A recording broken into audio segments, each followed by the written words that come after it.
மீன ராசி அப்படின்னு சொல்லும்போதே அந்த தாராள மனப்பான்மை உடையவங்க அப்படிங்கிற ஒரு பெயர் எடுக்கக்கூடிய ஒரு ராசி அப்படின்னா இந்த மீனராசி என்பர்களை சொல்லலாம். வாரி வழங்குறான்பா, எல்லாத்துக்கும் வாரி வழங்கக்கூடிய வள்ளலாக இந்த மீனராசி என்பர்கள் இருக்காங்கப்பா அப்படின்னு நிறைய பேர்த்துக்கிட்ட பேர் வாங்கியிருப்பாங்க. ஆனால் இவங்களுக்கு ஒருத்தருக்கு கடன் வாங்கி கொடுத்தாங்களா அவங்க தரமாட்டாங்க. கொஞ்சம் கஞ்சத்தனமும் வெளிநபர்கள்கிட்டயான்னு பார்த்தீங்கன்னா கிடையவே கிடையாது. வீட்டுக்குள்ளே அந்த கஞ்சத்தனம் இருக்கும். வெளிநபர்கள்லாம் நல்ல பேர் வாங்கியிருப்பாங்க. தாராள மனப்பான்மை, அவங்க பெரிய ஆள் அப்படிங்கிற மாதிரி பெயர்லாம் எடுத்திருப்பாங்க இந்த மீனராசி என்பர்கள். ஆனால் வீட்டுக்குள்ளே கொஞ்சம் கஞ்சத்தனம் இவங்க இருக்கும். குடும்ப உறவுகளுக்கு செலவு செய்யும்போது கொஞ்சம் கஞ்சத்தனமாக நடந்துக்குவாங்க. மொத்தத்தில் இந்த ராசிக்காரங்களால் மற்றவங்களுக்கு எந்த விதமான துன்பமும் ஏற்படாது. மற்றவங்களுடைய மனதை மகிழ்விக்கணுங்கிறதுக்காக பிறந்த ஒரு ராசி இந்த மீனராசி அப்படின்னே சொல்லலாம். இந்த ராசியில் பிறந்தவங்க பெரும்பாலும் பார்த்தீங்கன்னா பூர்வீக சொத்தை அழிச்சிட்டு தான் வேற ஒரு புது சொத்து வாங்கக்கூடியவங்களாம் இந்த மீனராசி என்பர்கள் இருப்பாங்க அப்படின்னே சொல்லலாம். பூர்வீக சொத்தை கொஞ்சமாவது விற்கக்கூடிய ஒரு சூழ்நிலை இந்த மீனராசி என்பர்களுக்கு அதிகமாக ஏற்படும். அதை மாற்றி சொந்தமாக ஏதாவது வேற இடத்துல அந்த பூர்வீக சொத்தை விற்றுட்டு வேற இடத்துல ஏதாவது ஒரு பொருளோ ஒரு நிலமோ வாங்கி போடக்கூடிய ஒரு அமைப்புள்ள ஒரு ராசியும் இந்த மீனராசி தான் அப்படின்னே சொல்லலாம். ஏழ்மை நிலையில் இருந்தாலும் கூட இந்த பொருள் இவங்களை வந்து சேரும். ஏன்னா குருவோடைய ராசி, அதனால பொருள் ஈட்டக்கூடிய ஆதாயம் ஈட்டக்கூடிய பண வரவை உண்டு பண்ணக்கூடிய ஒரு ராசி இந்த மீன ராசி அப்படின்னே சொல்லலாம். எந்த ரகசியமே இவங்க கிட்ட இருந்து நம்மளால வாங்கவே முடியாது. அவங்க எப்படி செயல்படுறாங்க என்ன பண்ணுறாங்க அப்படிங்கிறத நம்மளால புரிஞ்சிக்கவே முடியாது. இவங்களுக்கு குழந்தைத்தனம் கொஞ்சம் அதிகம். எந்த நேரத்தில் குழந்தைத்தனமாக பேசுவாங்க, அதே மாதிரி எந்த நேரத்தில் கொஞ்சம் மெச்சூராக செயல்படுவாங்க அப்படிங்கிறது நம்மளால் புரிஞ்சிக்கவே முடியாது. அந்த அளவுக்கு இவங்களுடைய போக்கு இருக்கும் அப்படின்னு சொல்லலாம். இந்த மீனராசி என்பர்களுக்கு பெரும்பாலும் பெண் குழந்தைகளே அதிகம் பிறக்கக்கூடிய ஒரு சூழ்நிலை இருக்குது அப்படின்னு சொல்லலாம். அதே மாதிரி இவங்களோட செயல்பாடுகள் எல்லாமே தாராள மனப்பான்மை உடையவங்களாக தான் இருப்பாங்க. எல்லாருக்குமே முடிஞ்ச அளவுக்கு இவங்களால ஹெல்ப் பண்ணுவாங்க. மீனராசி காலபுருஷர்களுக்கு 12வது வீடு என்பதனால 2வது வீடு அப்படிங்கிறது மோட்சத்தை குறிக்கக்கூடிய ஒரு வீடு. அதனால் இந்த ராசிக்காரங்க பெரும்பாலும் நல்ல ஒரு புண்ணியத்தை சேர்க்கக்கூடியவங்களாக இருப்பாங்க. உபய ராசி மாதத்தில் பார்த்திங்கன்னா பங்குனி மாதத்தில் வரக்கூடிய ஒரு மாதம், மாலை பொழுதை குறிக்கக்கூடிய ஒரு மாதத்தை குறிக்கக்கூடியது. பஞ்சபூதத்தில் தத்துவத்தில் பார்க்கும்போது நீர் ராசியாகவும் இந்த மீனராசி இருக்கிறதுனால பருவ காலத்தில் வெய்காலமாகவும் அது அமர்ந்திருக்கிறதுனால இந்த ராசிக்காரங்க பெரும்பாலும் ஒரு சிந்தனைவாதிகள், கற்பனை திறன் அதிகம் உள்ளவங்க அப்படின்னு சொல்லலாம். பெரும்பாலும் பார்த்திங்கன்னா நிறைய கற்பனை உங்களுக்கு வரும். அதை பண்ணலாமா இதை பண்ணலாமா, தொழிலில் இந்த இதை செஞ்சால் நல்ல ஒரு முன்னுக்கு வர முடியுமா அப்படிங்கிற மாதிரி கற்பனை திறன் அதிகமாக இருக்கும். செயல்படுத்துவாங்களான்னு பார்த்தீங்கன்னா கொஞ்சம் குறைவாக தான் செயல்படுத்துவாங்க. ஆனால் கற்பனை திறன் உங்களுக்கு அதிகமாக இருக்கும். சரி, இவங்களுக்கு வருகின்ற நாட்கள் எப்படி இருக்குது, வருகின்ற 30 நாட்களும் உங்களுக்கு சாதகமாக இருக்கா பாதகமாக இருக்கா, கிரக அமைப்புகள் எப்படி இருக்குது அப்படிங்கிறத தொடர்ந்து இந்த வீடியோவில் பார்க்கலாம். நீங்கள் இப்போ தான் ஃபஸ்ட் டைமாக நம்ம சேனலை பார்க்குறதா இருந்தால் நம்ம சேனலை சப்ஸ்கிரைப் பண்ணிவிட்டு கூடவே இருக்கிற பெல் ஐக்கானையும் கிளிக் பண்ணிக்கோங்க.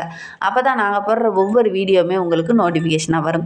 நீங்கள் மீனராசி அன்பராக இருந்தால் மறக்காமல் நம்மளுடைய சேனலுக்கு ஒரு லைக் கொடுத்துட்டு உங்களுடைய உறவுகள் வகையில் நண்பர்கள் வகையில் யாராவது மீனராசி அன்பர்கள் இருக்காங்க அப்படின்னா மறக்காமல் இந்த வீடியோவை அவங்களுக்கும் ஷேர் பண்ணிவிடுங்க. மீன ராசியில் நீங்கள் எந்த நட்சத்திரத்தில் பிறந்தீங்க, உங்களுடைய இஷ்ட தெய்வ பெயர் என்ன, உங்களுடைய குலதெய்வ பெயர் என்ன அப்படிங்கிறத மறக்காமல் எங்களுடைய கமெண்ட் பாக்ஸில் தெரிவிங்க. உங்களுக்கு ஜோதிட ரீதியாக ஏதாவது சந்தேகம் இருக்குது, ஜோதிடர்கிட்ட ஏதாவது ஆலோசனை வேணும் அப்படின்னா டிஸ்கிரிப்ஷனில் ஜோதிடரோட வாட்ஸ்அப் நம்பர் கொடுக்கப்பட்டிருக்கு. அந்த நம்பருக்கு கால் பண்ணி முன்பதிவு செய்துக்கோங்க. உங்களுடைய சந்தேகங்களுக்கு நல்ல ஒரு தீர்வு கிடைக்கும். இந்த மீனராசி என்பவர்களுக்கு வருகின்ற நாட்களுடைய கிரகநிலையை வைத்து ஆராய்ந்து பார்க்கும்போது தைரிய வீரிய ஸ்தானத்தில் சந்திரன், சுகஸ்தானத்தில் குரு பகவான் வக்கரகம் அடைந்திருக்கிறார். உங்களுடைய ராசி அதிபதி ரணருண ரோகஸ்தானத்தில் கேது, தொழில் ஸ்தானத்தில் சூரியன், புதன், சுக்கிரன், செவ்வாய் என 4 கிரகங்கள் வந்து அமர்ந்திருக்கு. அயன சைன போகஸ்தானத்தில் சனி பகவானும் ராகுவும் கிரக அமைப்புகள் நம்மளுடைய மீனராசி என்பவர்களுக்கு இந்த மாதிரி அமைந்திருக்கு. இதனால் என்னென்ன நற்பலன்கள் இவங்களுக்கு கிடைக்க போகுது அப்படிங்கிறத தொடர்ந்து பார்க்கலாம். இந்த மீனராசி அப்படிங்கிறதே நல்ல ஒரு இலகிய மனம் கொண்டவங்க அப்படின்னு எல்லாருக்கிட்டையும் பெயர் எடுத்திருப்பாங்க. பொது சேவையில் இவங்களுக்கு அதீத ஈடுபாடு இருக்கும். அதே மாதிரி இந்த ராசிக்காரங்களுக்கு இந்த ஜனவரி மாதம் நல்ல ஒரு அனுகூலமான பலன் கிடைக்கக்கூடிய யோகமான மாதமாக அமைந்திருக்கு அப்படின்னு சொல்லலாம். மற்றவங்களுக்கு உதவி செய்கிற அளவுக்கு உங்களுடைய திறனை, உங்களுடைய பலத்தை இந்த காலகட்டத்தில் அதிகப்படுத்திக்கிங்க. அதனால் நல்ல ஒரு அனுகூலமான மாதமாக இந்த ஜனவரி மாதம் உங்களுக்கு அமைந்திருக்கு அப்படின்னே சொல்லலாம். யாருக்கிட்டையுமே இந்த காலகட்டத்தில் பகை பாராட்ட வேண்டாம். அதே மாதிரி பகையாளர்கள் மூலிமா சின்ன சின்ன இடைஞ்சல்கள் கொஞ்சம் வரும். கவனமாக செயல்பட்டிங்கன்னா நல்ல ஒரு வெற்றியை எதிர்பார்க்கலாம். பண வரத்து ரொம்ப திருப்திகரமாக இருக்க போகுது.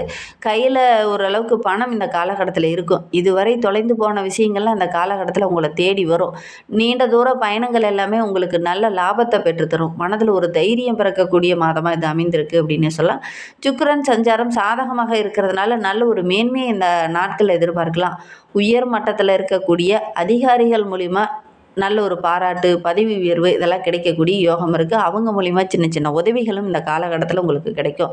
தொழிலில், வியாபாரத்தில் நல்ல ஒரு முன்னேற்றத்தை எதிர்பார்க்கலாம். அதற்கு முன்னாடி ஒவ்வொரு விஷயத்திலுமே நிதானமாக இருக்கணும். எதிர்பார்த்த லாபம் கிடைக்கணும் அப்படின்னா கொஞ்சம் பொறுமையாக இருக்கணும். அவசரம் காட்டினீங்க அப்படின்னா செலவுகள் தான் அதிகமாகும். அதனால் ஒவ்வொரு விஷயத்துலேயும் லாபம் கிடைக்கணும் அப்படின்னா இந்த காலகட்டத்தில் கொஞ்சம் பொறுமையாக இருந்தீங்கன்னா கண்டிப்பாக நல்ல லாபம் கிடைக்கக்கூடிய ஒரு யோகமான நாட்களை வருகின்ற நாட்கள் அமைந்திருக்கு அப்படின்னே சொல்லலாம். சரக்குகளை வாங்கும் போதும் விற்கும் போதும் கவனமாக இருக்கணும். இல்லை அப்படின்னா நஷ்டம் ஏற்படக்கூடிய சூழ்நிலை இருக்குது.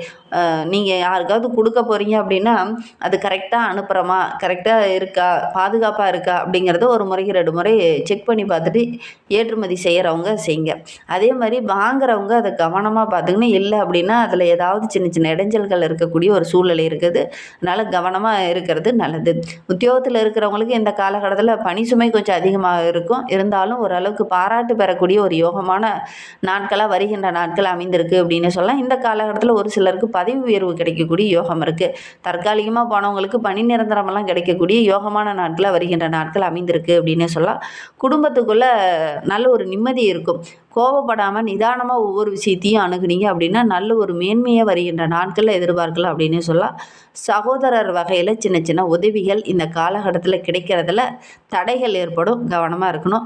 ஆரோக்கிய ரீதியாக கூட சின்ன சின்ன தொந்தரவுகள் இந்த மீனராசி என்பவர்களுக்கு இந்த காலகட்டத்தில் வரும். கவனமாக இருக்கிறது நல்லது. கணவன் மனைவிக்கிடையே சின்ன சின்ன மனஸ்தாபங்கள் ஏற்படக்கூடிய சூழ்நிலை இருக்குது. இந்த காலகட்டத்தில் கொஞ்சம் அனுசரணையாக இருக்கிறது நல்லது. விருந்து, கேளிக்கை நிகழ்ச்சியெல்லாம் கலந்துக்குவீங்க. அதற்கான சந்தர்ப்பங்கள்லாம் இந்த மீனராசி என்பவர்களுக்கு இந்த காலகட்டத்தில் ஏற்படும். அதன் மூலிமா நல்ல ஒரு மகிழ்ச்சி எதிர்பார்க்கலாம். பெண்களுக்கு வருகின்ற நாட்கள் ரொம்ப சிறப்பாக இருக்குது. ஆடை ஆபரணங்கள், பொன் பொருள்லாம் வாங்கக்கூடிய யோகம் இருக்குது.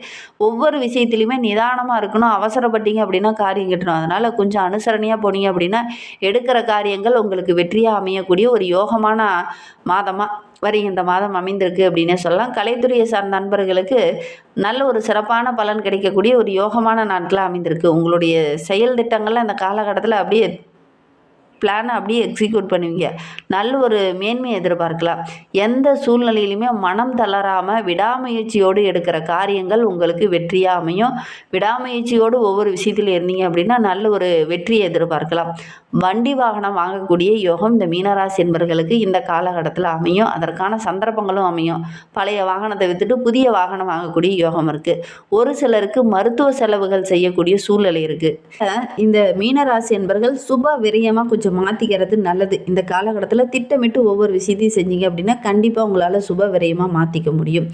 வீட்டை விட்டு வெளியில் தங்க வேண்டிய ஒரு சூழ்நிலையும் இந்த மீனராசி என்பவர்களுக்கு இந்த காலகட்டத்தில் ஏற்படும். கடன் விவகாரங்களில் கொஞ்சம் கவனமாக இருக்கணும். யாருக்காவது கடன் கையெழுத்து போட்டு கடன் வாங்கியிருந்தீங்க அப்படின்னா கடனை கட்டிட்டீங்க அப்படின்னா அந்த கையெழுத்து போட்ட அந்த பத்திரத்தெல்லாம் வாங்கிட்டு வந்துடுங்க. இல்லை அப்படின்னா அவங்க ஒரு சில ஏமாற்றுற வேலையெல்லாம் செஞ்சுருவாங்க. அதனால் முடிந்த அளவுக்கு கையெழுத்து போட்டிங்க அப்படின்னா அதெல்லாம் கேட்டு வாங்கிக்கோங்க.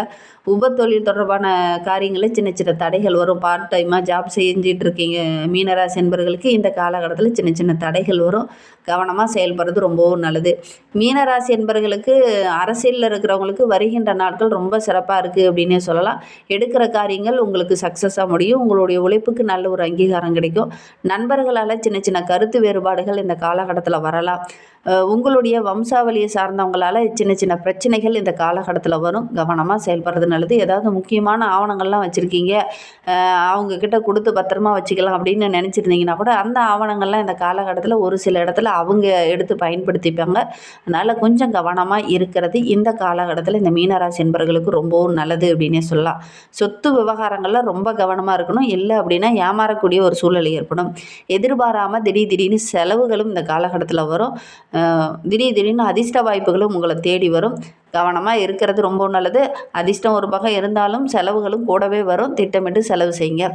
மீனராசி மாணவர்களுக்கு வருகின்ற நாட்கள் ரொம்ப சிறப்பாக இருக்குது. உங்களுக்கு தேவையான உதவிகள்லாம் கிடைக்கும். ரொம்ப நாளாக ஒரு சிலருக்கெல்லாம் கல்வியை தடைபட்டு நின்றுருக்கும். அதெல்லாம் இந்த காலகட்டத்தில் தொடரக்கூடிய யோகம் இருக்குது. படித்து முடிச்சுட்டோம் ஆனால் நல்ல ஒரு வேலை கிடைக்கலையே அப்படின்னு நினச்சிட்டு இருந்த மீனராசி மாணவர்களுக்கு இந்த காலகட்டத்தில் நல்ல ஒரு வேலை கிடைக்கக்கூடிய யோகம் இருக்குது. முயற்சி பண்ணணும். கடுமையான முயற்சி இருந்துச்சுன்னா நல்ல ஒரு வெற்றி கிடைக்கக்கூடிய யோகமான நாட்களாக வருகின்ற நாட்கள் அமைந்திருக்கு அப்படின்னு சொல்லலாம். பூரட்டாதி 4ஆம் பாதத்தில் பிறந்தவங்களுக்கு வருகின்ற நாட்கள் ரொம்ப சிறப்பாக இருக்குது. வேலை விஷயமாக வெளியில் பயணம் செல்லக்கூடிய ஒரு சூழல் இருக்குது. அதன் மூலிமா நல்ல ஒரு சாதகமான பலனை நீங்கள் எதிர்பார்க்கலாம். நல்ல நல்ல வாய்ப்புகள்லாம் உங்களை தேடி வரும். எந்த வாய்ப்பையுமே நிராகரிக்காமல் கரெக்டாக பயன்படுத்திக்கிட்டீங்கன்னா நல்ல ஒரு மேன்மையை எதிர்பார்க்கலாம். மேலிடத்துலேருந்து கூட நல்ல ஒரு பாராட்டு கிடைக்கக்கூடிய யோகமான நாட்களை வருகின்ற நாட்கள் அமைந்திருக்கு அப்படின்னே சொல்லலாம். உத்திரட்டாதி நட்சத்திரத்தில் பிறந்தவங்களுக்கு வருகின்ற 7 நாட்களும் ரொம்ப சிறப்பாக இருக்குது. எடுக்கிற காரியங்கள் வெற்றியாமையும் வாழ்க்கையில் நல்ல ஒரு முன்னேற்றத்தை எதிர்பார்க்கலாம். ஆரோக்கிய ரீதியாக சின்ன சின்ன தொந்தரவுகள் வரும். வீண் அலைச்சல் கொஞ்சம் ஏற்படக்கூடிய சூழ்நிலை இருக்குது. ஒரு சில இடத்துல வலுக்கட்டாயம் நிர்பந்தங்கள்லாம் ஏற்படும். விருப்பமில்லாத வேலையெல்லாம் அப்படிங்கிற மாதிரி வலுக்கட்டாயப்படுத்தக்கூடிய ஒரு சூழ்நிலையும் இருக்குது. இந்த காலகட்டத்தில் சின்ன சின்ன மனஸ்தாபங்கள் வரும். கொஞ்சம் அனுசரணையாக போகிறது ரொம்பவும் நல்லது. பிள்ளைங்கிட்ட பேசும்போது கூட கொஞ்சம் அனுசரணையாக இருக்கிறது ரொம்பவும் நல்லது. ரேவதி நட்சத்திரத்தில் பிறந்தவங்களுக்கு வருகின்ற 30 நாட்களுமே கொஞ்சம் எச்சரிக்கையாக இருங்க. எச்சரிக்கையாக இருந்தீங்கன்னா நிறைய நன்மைகள் கிடைக்கும். நல்ல நல்ல விஷயங்கள்லாம் நிகழும். நீண்ட நாட்களாக இருந்து வந்த கடனை இந்த காலகட்டத்தில் அடைக்கக்கூடிய யோகம் இருக்குது. தம்பதிகளுக்கிடையே நல்ல ஒரு ஒற்றுமை எதிர்பார்க்கலாம். வீட்டுக்கு தேவையான ஆடம்பர பொருளெல்லாம் வாங்கக்கூடிய யோகம் இருக்குது. தடைப்பட்டு நின்ன திருமணம்லாம் இந்த காலகட்டத்தில் நடக்கும். அதே மாதிரி ரொம்ப நாளாக பிரார்த்தனை வச்சுட்டு இருந்தீங்களே ஒரு விஷயத்துக்காக, அந்த பிரார்த்தனையெல்லாம் இந்த காலகட்டத்தில் நிறைவேறக்கூடிய யோகம் இருக்குது. இன்னுமே உங்களுடைய வாழ்க்கை ரொம்ப சிறப்பாக ரொம்ப மகிழ்ச்சிகரமாக இருக்கணும் அப்படின்னு நினைக்கிற மீனராசி என்பர்கள் தினமுமே வீட்டு பூஜை அறையில் பஞ்சமுக தீபம் ஏற்றி வழிபட்டுக்கிட்டு வாங்க. கண்டிப்பாக மனதில் ஒரு அமைதி கிடைக்கும். எடுக்கிற காரியங்கள் உங்களுக்கு வெற்றியாக அமையும். நம்பிக்கையோடு இதை மட்டும் செஞ்சு பாருங்கள். இந்த மாதிரி பயனுள்ள தகவலை நீங்கள் தொடர்ந்து கேட்கணும் அப்படின்னு நினச்சிங்கன்னா நம்ம சேனலை சப்ஸ்கிரைப் பண்ணிவிட்டு கூடவே இருக்கிற பெல் ஐக்கானையும் கிளிக் பண்ணிக்கோங்க. அப்போ தான் நாங்கள் போடுற ஒவ்வொரு வீடியோவுமே உங்களுக்கு நோட்டிஃபிகேஷனாக வரும். இந்த வீடியோவை முழுமையாக பார்த்ததற்கு மிகவும் நன்றி. தேங்க்யூ.